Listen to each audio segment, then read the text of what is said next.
Assalamualaikum warahmatullahi wabarakatuh. Alhamdulillah, pada kesempatan kali ini, kelompok kami ingin mempresentasikan mengenai analisis penurunan penjualan, mengenai insights data e-commerce dari bulan Juni sampai Agustus pada tahun 2025. Perkenalkan, nama saya Muhammad Serena Alvan Barlian, dan juga teman-teman saya yaitu ada Haidar Fadila Arasi, yang kedua ada Salsabila Fitri Ramadhani, dan juga Sylvia Diva Pertiwi. Selanjutnya ada data overview. Pada data overview ini kita menjabarkan menjadi tiga, yaitu ada business understanding, exploratory data, dan juga business insight and implication. Oke, untuk yang pertama kita akan masuk kepada business understanding. Baik, selanjutnya untuk permasalahan, penurunan penjualan merupakan tantangan kritis dalam bisnis e-commerce. Jika tidak segera diidentifikasi dan ditangani, hal ini dapat berdampak pada menurunnya pendapatan perusahaan, menurunkan loyalitas pelanggan, serta melemahkan posisi kompetitif perusahaan di pasar. Perubahan perilaku pelanggan, pergeseran performa saluran penjualan, dan efektivitas promosi perlu dianalisis secara mendalam untuk memahami akar penyebab penurunan ini. Sebuah perusahaan e-commerce fiktif mengalami tren penurunan penjualan selama 3 bulan terakhir, yaitu pada bulan Juni sampai bulan Agustus pada tahun 2025, dan ingin memanfaatkan analisis data untuk mengidentifikasi faktor-faktor kunci penurunan serta mendukung pengambilan keputusan strategis pemulihan bisnis secara lebih optimal.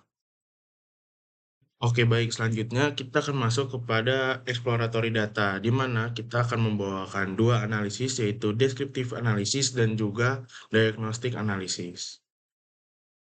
Untuk pertama-tama, kita akan membahas descriptive analysis terlebih dahulu, yang akan dibahas oleh teman saya.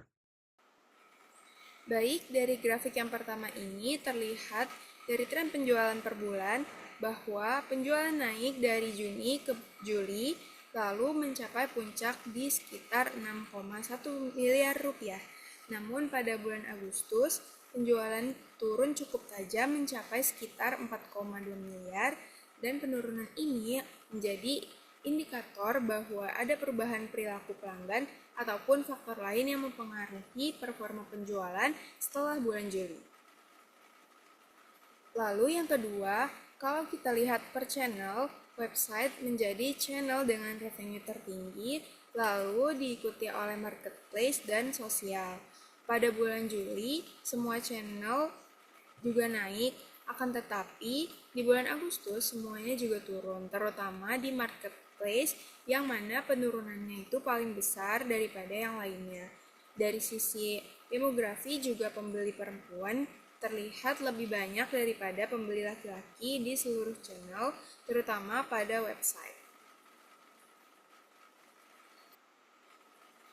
Pada customer segment heatmap ini terlihat bahwa kelompok usia 26-40 tahun adalah segmen yang paling aktif untuk membeli, khususnya di kategori electronics. Dan sebaliknya, pelanggan usia di atas 60 tahun memiliki kontribusi yang paling rendah, sehingga ini akan menunjukkan bahwa performa penjualan sangat bergantung pada pelanggan usia 18-40 tahun, sehingga diperlukan strategi promosi yang berfokus pada segmen usia ini. Yang selanjutnya, kita bisa melihat impact dari promo di mana grafik ini menunjukkan bahwa jumlah pesanan pada periode non-promo jauh lebih tinggi pada semua kategori delay delivery. Namun, pada periode promo, order justru lebih sedikit dan cenderung menumpuk pada delay 1-2 hari, yang mana artinya promo belum efektif meningkatkan jumlah pesanan dan justru menambah beban pengiriman.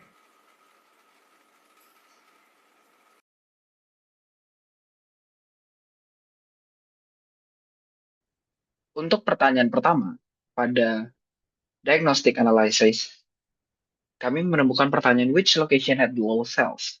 Jadi di sini sebagai pembukaan dari diagnostic analysis yang menunjukkan bahwa lokasi dengan penjualan terendah terdapat pada Yogyakarta dengan dibandingkan dengan yang lainnya dalam rentang waktu Juni hingga Agustus.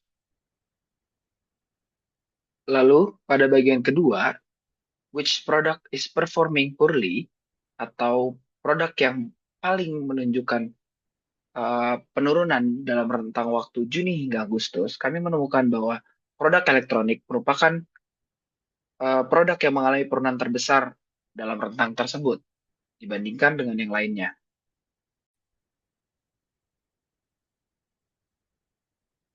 Untuk pertanyaan terakhir, yaitu which product is returned the most, kami melihat bahwa produk dengan retur terbanyak atau pengembalian terbanyak terdapat pada home. Data menunjukkan bahwa produk home memiliki persentase retur tertinggi, yaitu 1,97%, dengan dibandingkan yang lain, yaitu beauty 1,69%, elektronik 1,75%, dan fashion 1,70% berbanding dengan quantity yang ada. Selanjutnya adalah business insight and implication.